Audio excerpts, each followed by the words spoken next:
All right, so now part three here, what we're going to talk about is really how the blastula is going to kind of go through and implant, and then some of the changes that are going to take place prior to giving birth to the child. So, about a week after conception, and recall that conception occurs in the fallopian tubes. Okay, so then that zygote now is going to work its way down the fallopian tube. The cleavage is going to be taking place, dividing up this organism into this blastocyst, and you're getting numerous cells, but not much increase in size. And eventually, it's going to implant into the wall of the uterus, because if you recall too from earlier this year, we talked about the endometrial lining thickening in preparation for pregnancy. Well, this is where it's going to implant. So if we look, in the fallopian tube, that's what this structure is right here. That's where fertilization is taking place. And now that egg is moving its way down, and then you can see eventually it's going to implant in the wall of the uterus somewhere. And recall that now, once fertilization has occurred, that zygote is going to start producing human chorionic gonadotropin, the HCG, and this is what's going to signal its presence, and it's going to stimulate the corpus luteum to continue producing estrogen and progesterone to continue to kind of prepare the uterine lining for pregnancy and to help prevent menstruation. And this is going to continue on during the first trimester of the existence of the zygote, and it's going to inhibit the release of the gonadotropin releasing hormone, which is again going to prevent like a double pregnancy a month apart. It's going to prevent the breakdown of the endometrial lining and menstruation, because we don't want that during pregnancy. Now, human gestation itself can be divided up into 3 trimesters, and I'm sure many of you have probably heard that. And in the first trimester, there's a lot of changes that take place for the mom and for the embryo. And basically, the endometrial lining is now going to grow over that blastocyst and kind of, serve to protect it and give rise to a number of different types of features. And that embryo itself is going to begin now growing, dividing, and differentiating into the human being. So during the first 2 to 4 weeks now, the embryo is going to start getting its nutrients from the endometrium, kind of sustain it.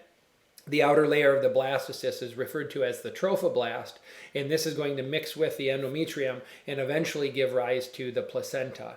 And the placenta, of course, is going to serve as the exchange point between the nutrients and the wastes that are going to be able to travel across through diffusion. And during the first trimester now, as all this is taking place in the actual embryo itself, this is where the organs are going to be able to grow and develop. After around week 4 is when you start to begin to see a heartbeat, and then after about 2 months or 8 weeks, this is where you're going to start referring to that embryo as an actual fetus. Okay. Now, in mom, the high levels of progesterone, these are going to stimulate the formation of the mucus plug in the cervix to kind of prevent or help prevent the leaking of the amniotic fluid and things like that. So it's going to prevent things from getting in as well as getting out. And you're going to have really kind of the growing of this organism, and the uterus is going to begin to stretch. You're not going to have any ovulation, of course, because of the hormonal changes and things like that. Different hormonal changes is going to prepare the breasts for producing the milk to sustain the baby once the baby is born. And so you're going to see some breast enlargement occurring. And then during the second trimester, this is where the fetal activity is going to start to increase. The baby's going to be moving around. You're going to be able to feel it kick, things like that. The hormone levels start to stabilize. And during this time now, the human chorionic gonadotropin levels start to decrease, but they're only decreasing because the placenta is going to take over the production of the progesterone and estrogen. So because the corpus luteum is deteriorating, you're not getting any more estrogen and progesterone from that, but that's because the placenta is actually taking over that job. And really at this point now, if it isn't already obvious in trimester 1, during trimester 2, this is where pregnancy becomes obvious. During the third trimester, this is where the fetal activity is going to start to decrease. And now this is generally an uncomfortable time for the mom. A lot of her organs are kind of getting pushed out of the way because the baby is so large, and it's not moving around as much anymore, but mom's generally uncomfortable. And during this time now, there's a lot of things that are taking place because you're starting to get ready to give birth to this child. And of course, the third trimester ends with labor. And then what's happening now during this third trimester is there's a lot of estrogen kind of circulating around the mom. And this is going to induce the formation of oxytocin receptors, which are going to be important for the contractions that are going to really result in the delivery of the baby.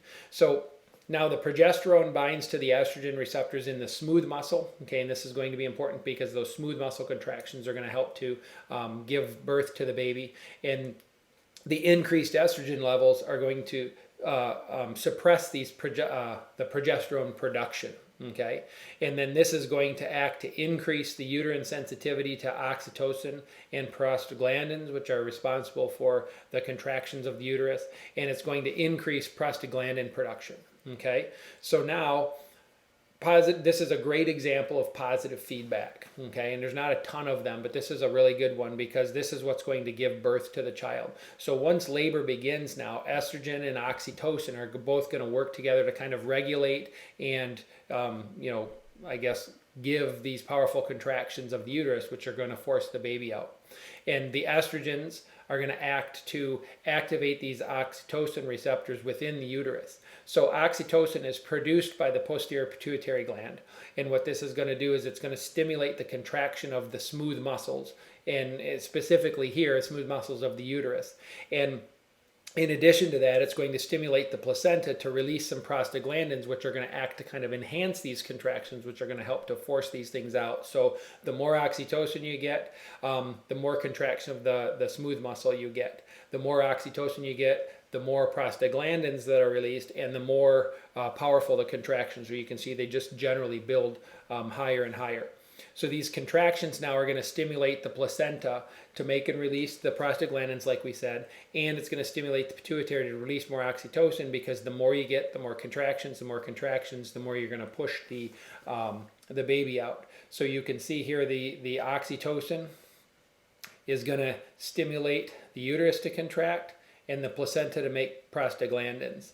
And these prostaglandins are going to stimulate the contractions of the uterus, which are going to stimulate more production of the prostaglandins, and in addition to that, you're going to get more release of the oxytocin, which is going to have another impact, a more positive impact on these. So this is a great example of positive feedback. Okay, so birth or parturition, this is brought about by these strong rhythmic types of contraction of the uterus, and this is eventually going to force the fetus out. Okay, so then that would be delivery.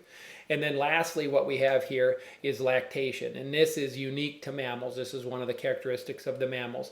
And once the child is born, these progesterone levels are going to decrease back down to kind of the normal level, so to speak. And now the anterior pituitary is kind of freed from this negative feedback, and this allows prolactin, pro meaning, for, and then lactin, lactation, for lactation to occur. And what this prolactin hormone is going to do is it's going to stimulate milk production, and the release of the milk is controlled by the oxytocin levels. So that's also going to be released, because remember, the oxytocin stimulates the smooth muscle contractions. So during the process of the release of the oxytocin, that's going to cause some of the tissue, the smooth muscle in the breast tissue, to kind of contract and help force the milk out for the suckling infant. And then in addition to that, the suckling or nursing infant is going to stimulate the release of oxytocin, which is going to stimulate more smooth muscle contraction and therefore more release of the milk from the mammary gland.